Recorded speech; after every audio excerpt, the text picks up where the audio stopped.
Hey guys, what's going on? Laying back for another Netflix review, and today I'm going to be talking about Without Saying Goodbye.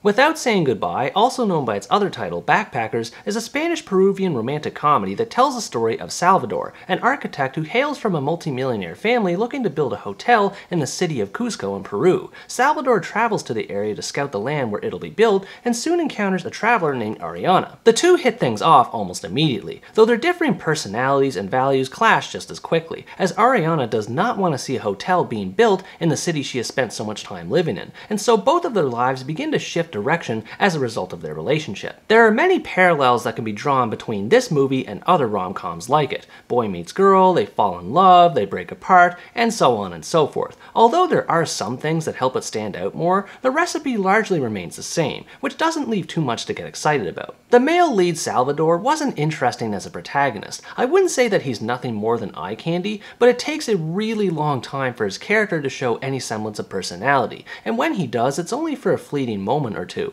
like when he speaks in another language or when he plays the piano. One thing that he has going for him is his relationship with his father, who runs the hotel brand that he's designing for. It's clear that his father pushed him in a certain direction in life, and Salvador has a hard time disconnecting from the hustle and bustle as a result, so this detail at least makes him a little bit more appealing. Ariana was a much more interesting character by comparison though. She's free-spirited and eclectic, which makes her a likable character on her own merits, as she has her own interests to pursue besides chasing after Salvador. In fact, I was actually surprised at how ambivalent she was toward him in the beginning. She also has a tragic backstory of sorts that relates to her family upbringing and the tattoos she has on her body. It doesn't have that much of an effect on the story, but it does make her more sympathetic, and it also helps explain why she travels so much, as well as spends so much time with her aunt who runs the hostel she stays at. The movie doesn't waste any time setting things up between the pair, which is something that I always appreciate. The two hook up within minutes of seeing each other, and they spend a lot of time afterward just exchanging banter and enjoying each other's company. It's a much more realistic and natural approach to building the romance between them, as opposed to just having them fall in love at first sight.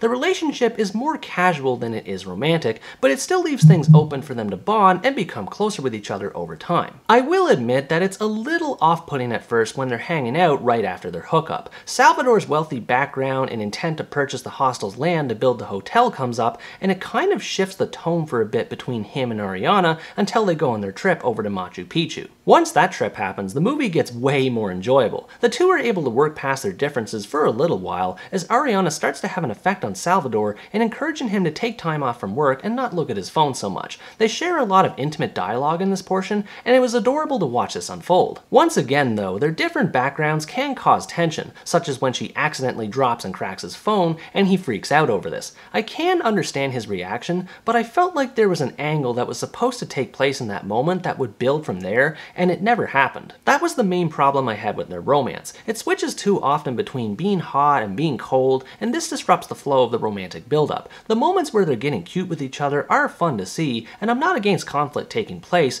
but this movie has a hard time staying in one place for too long. This isn't exclusive to the relationship either. The whole subplot surrounding the hotel being developed was really boring, and characters couldn't make up their minds about what they wanted, specifically Ariana's aunt who runs the hostel. In the span of a few minutes, she goes from not wanting to sell the land, to thinking about it, to deciding she's going to sell a part of it, and then deciding she won't sell any of it. I had no idea what anyone wanted to accomplish in this movie, and to be fair, I suppose that is kind of the point. Salvador sees everything in a new light upon meeting Ariana, and Ariana can't decide where she wants to settle down after spending so much time traveling. But at a certain point, it gets annoying when the movie is nearing the finish line and characters still can't commit to a decision. It doesn't make the movie completely unwatchable for me, but it would have been nice if its drama was paced out better. I found myself more engaged with the story when it was just focused on the two leads having fun together, especially on their trip to Machu Picchu, which I know I already mentioned, but this was definitely the best part of the movie. It's where the most character development happens, and it's just a joy to behold. I'm sure that featuring this iconic landmark on film does not do it justice compared to how it looks in real life, but it was still awesome to see, and it's also nice to see the two by themselves and getting cute with each other with this landscape in the background. It felt like a scene straight out of a classic 1950s romance. The beauty of the cinematography isn't restricted to Machu Picchu either. There's tons of great shots of the Peruvian nightlife, complete with live musical performances and creative set designs. At times it almost feels like a tourism advertisement for Peru, which can get hokey, but for me it only added more to the romantic atmosphere. One could also pull a message from it based on the values of the two leads. It has something to say regarding one's purpose in life and building towards something, but how that same thing can also be restrictive and make one feel imprisoned, which makes sense not just based on their lifestyles, but also on what the two want out of a relationship, which at first is just a casual fling. I would have liked to see the movie explore this concept more instead of spending so much time in the boring hotel stuff. It has predictable subtext talking about how bad buildings are for the environment and how bad being addicted to technology is. These themes are just lazily executed and only exist to manufacture conflict between the couple. I will say that the movie does go about with its ending in an interesting way. I won't spoil too much about it, but if you think about how the average rom-com ends with the two getting back together again,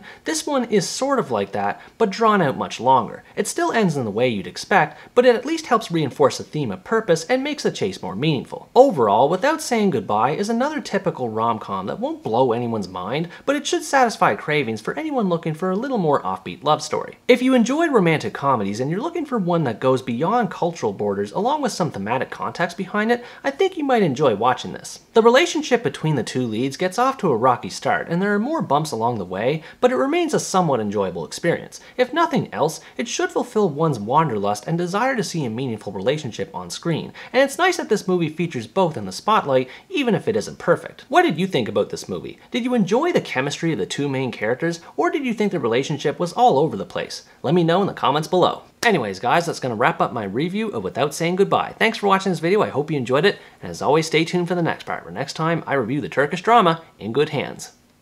Bye bye!